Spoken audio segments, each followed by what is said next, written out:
Next আরো একটা যদি ফর্মুলা দেখি একই টাইপ 1 এর math y is equal to e to the power mx is trial solution of a equation is equal to 0. So আমরা নতুন একটা ইকুয়েশন পেলাম। নাও d cube into e to the power mx plus 3d square into e to the power mx plus 3d into e to the power mx as usual y এর ভ্যালুটা আমরা এখানে replace করছি বসাই দিয়েছি। দেন e to the power mx কে তিনবার differentiate করলে আমরা পাবো হলো m cube into e to the power mx as usual 3m square into e to the power mx plus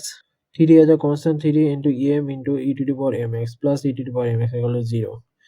then e to the power mx কে আমরা যদি 0 না ধরি যেহেতু e to the power mx is not is equal to 0 যেহেতু এটা trial solution so আমরা m এর value পাবো আর সেটা আমরা অক্সিলারি ইকুয়েশন বের করব equation is m cube plus 3m square plus 3m plus 1 is equal to 0. Now as usual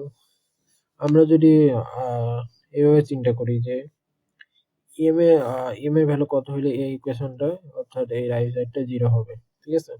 তো m এর ভ্যালু যদি -1 হয়, ঠিক আছে, এখানে যদি আমরা -1 বসাই দেখি তাহলে এটা পুরোটাই 0 হবে। সো আমরা লিখতে পারি m is equal to -1 then m plus 1 is equal to 0.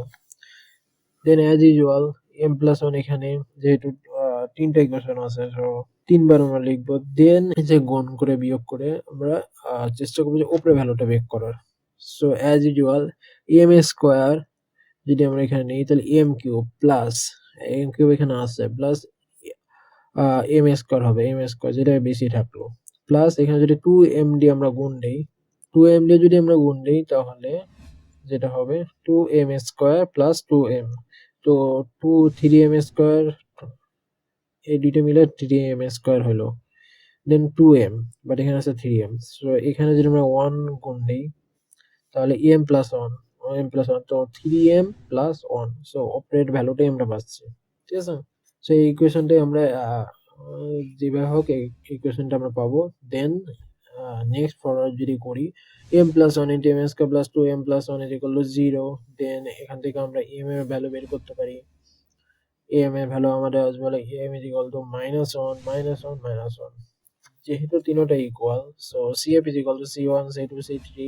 to x to the power 0 1 2 3 into e to the power mx m এর ভ্যালু যেহেতু -1 সো অ্যাজ ইউজুয়াল -x একটা বসাইলেই হবে এন্ড পার্টিকুলার ইন্টিগ্রাল এর value বা y of p is equal to 1 by f of d function into x square যেটা হলো right side